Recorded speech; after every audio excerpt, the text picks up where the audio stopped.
What's up guys, Joe. I'm a habitat specialist with Whitetail Habitat Solutions alongside Jeff Sturgis and the gang. Hope everyone is doing well. We got Big Mike back here. We are out at the farm. We're gonna be planting our evergreens finally. Typically sometimes, well, I would say no, about this time, early May, we're usually pretty good here in southern-ish Michigan to get these different pines. I got firs, cedars, all kinds of different stuff. I'll be walking you through it, but we're gonna be planting a good mixture. Some just because the deer will, be attracted to kind of mess up more, like your white pine and things like that, a little more than others, maybe like a Norway spruce. So we got a good variety, I think 7 different variety trees. We're gonna be out and we're gonna be putting these in different areas, and I'll kind of talk about where and why and things like that. But we have 1,015. Mike is super excited about that fact. So can't wait. We're gonna be trying to spread this out over 2 days. It's just the two of us.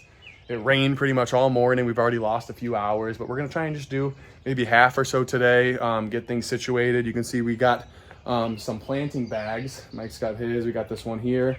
I got a cord that I just basically put black tape on every 6 feet. I'm gonna try and keep, some good spacing. Previous years, I would just use like a shovel length, because remember guys, with these and when it comes to habitat, we're trying to plant them a little bit closer together to purposefully stunt their growth. So they're not getting super tall and just kind of crazy, right? Even though they might get to 80 or 100 feet, that's not our goal. Our goal is to kind of keep them low, do little sections that look kind of natural if we can, and then even if we needed to remove some down the road just to make kind of pockets and holes and windbreaks for the deer, we can even remove some later.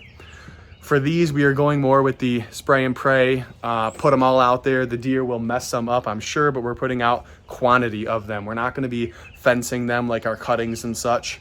They're definitely cheaper than cuttings and things like that. So that's a little bit more affordable, but with those cuttings, as they get bigger, they get drastically expensive. We won't put out quite as many. We'll do weed barrier, fencing, all that good stuff. So just to kind of give you a little difference between the two, which our cuttings and those videos will be the following week and when I can get the video posted and stuff like that. So for those that are interested, these bags and stuff, this one has like a shoulder harness, and it was a 3 bag.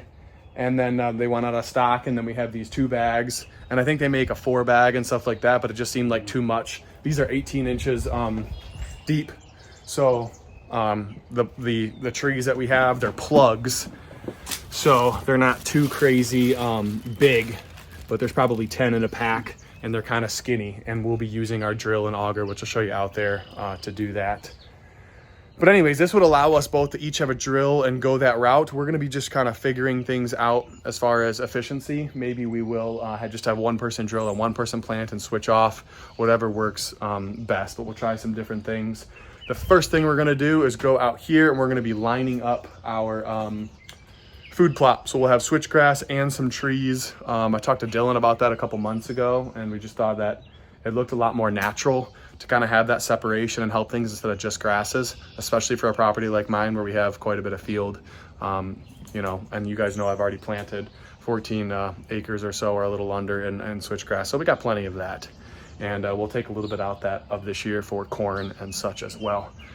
So a lot to do in May. And then at the, towards the end of May, we'll already be buckwheat, corn, all that good stuff. So I hope to have more videos. Grady is 2 months old now, so hopefully getting out a little more. He's sleeping a little bit more at night, so my eyes are a little wider. Not as many wrinkles as that last video, huh? You think, maybe? Anyway, we'll get out there and take a look with you guys. So first thing we're doing, excuse Mike's language, we're having Mike go out with this orange, it's just paracord that I bought, and I put some like I was saying, just black like electrical tape, maybe good, maybe bad, but every 6 feet, so it'll automatically be staggered. If you're Christmas tree growers, a lot of people will do 5x5, 6x6. It depends on what equipment you have. Obviously, if you're a tree grower, you're trying to maximize your space, of course, where we're not really. But if I want to, let's say, mow between the trees or something like that, then it does kind of matter, because, well, I have a 52-inch zero turn, or I have the bigger brush hog. So it just kind of depends, what I might utilize to take care of the trees, or we can do some sprayings, which and learn a little bit about some extra stuff we can use from Christmas tree growers that, you know, they utilize not to harm the trees, and kind of go from there. So we'll lay this down. We're gonna try and make our, you know, our rows up here, just because we're going around the food plot. We'll basically do staggered rows. So it's okay to start straight and then we'll stagger and stuff, and it'll just be kind of a nice boundary, not necessarily like a pocket like we sometimes do and we'll probably do back there. Just another good example, guys. Got our stringer following this, which was an annual to this food plot, will now be switchgrass going forward. And then we will stagger this row. These are actually, we had a couple different age groups, so these are actually a little bit younger trees. They're pretty hard to see. So remember, bare root will always transplant a little bit better, but these plugs are just much nicer for planting, and this drill has actually been working very well. So our favorite system so far has been, you know, one of us drills, the next person kind of just follows behind, plugs them in, and then you just switch off every once in a while, save the back, and I'd say it's going pretty good. Oh, perfect.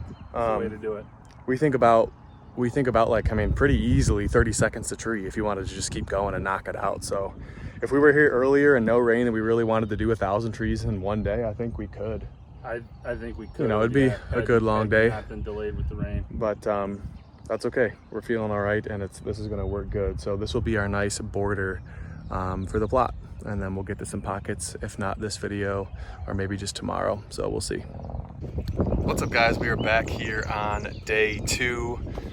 We got about 515 trees done yesterday. It's gonna be no rain, a little sunnier out, a little warmer. It's not super early, but we're gonna get going, and hopefully these last 500 probably only take, I'd say 3 to 4 hours, just a moderate pace. Do half the trees, go back at the rest, and keep the same, you know, one drill guy, one planter going. Wanted to show you real quick, these trees here, the top's probably easily close to 10 feet. These are the 6-foot cuttings. If you've watched any of our diversity pocket videos, where I did about 4 trees, 2 hybrid poplar, 2 hybrid willow, and then scattered some younger ones along the bottom. Also, over the winter, we took down the mesh netting and added this welded wire, and then just zip tied them to the 6 T-posts. You can see our weed barrier, that kind of the star pattern we did. Again, any of that stuff, feel free to go watch those videos. But long story short, I recommend probably just making it a regular square with the weed barrier instead of trying to save a little money and get all fancy. Did have one of these hybrid poplars unfortunately not make it. If you can see that, it looks like it did get rubbed a little bit last year, maybe when the netting was down and we didn't have the welded wire up. So that's one of the reasons why we switched to this welded wire fencing. It's not super tall, so I hope they keep them out, but we've had mild winters, and I think that they're not going to be super eager to even jump this 5-6 footer. You know, just because they have food around a lot of the year, and then we got rye up, you know, first thing in the spring, a month before everything else, which is why it's so good to layer that. Anyways, wanted to show you that in the height of these 6-foot cuttings. These are definitely our best, but it's just pretty neat for those bigger cuttings. A lot of the smaller ones did get crowded out by the weeds. It was just me probably not being able to keep some of the other weeds at bay, and maybe spray or mow or weed whip or something a little bit more to give those less competition, more sunlight. So we're going to be replanting some of that stuff, keep the fence up still 1 to 2 years. It'll be interesting to see how tall these get, but we have all the pines, and then I don't know if you can see, like behind me there, you can see them right there, right here. Those are some of the first year pines, maybe not first year, but the year after. So they're probably three to maybe this is their 4th year growing. Some will be 3-4 feet tall, and there are some taller ones over there. Those pines grow the quickest. So it's just nice to see things like that, and you know, the quicker variety and how they grow, and hopefully fill in some of this area, especially for those of you that had a good amount of field like me and we're trying to reclaim this and add this habitat. So cool to see each year the new growth.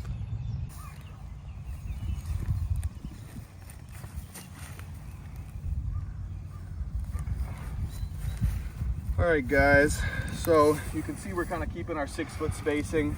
We have some rows, we have a switchgrass pocket over here, we have a cutting pocket. So when this is all said and done, we're not going to have a monoculture. We're going to have a nice variety of shrubs and food for the deer. We're also going to have grasses and pines, but you can't just have, for example, grasses and then the pines. There's no food value in that. You know, a lot of Kansas properties, things like that, you're missing a component, and we would consider that a monoculture.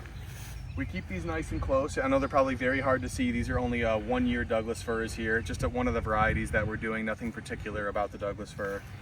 But we keep the spacing, 5-6 feet or so, just because we're able to come back and, we're able to stunt their growth and then not let them really get too tall. A lot of these you'll look up, they might say, oh, a 100-foot tall tree will eventually come. Well, that's with the right spacing and so on over a long period of time. With this, we're fine with them being 4, 5, 6, 7 feet tall and then really just filling in a lot of this open space.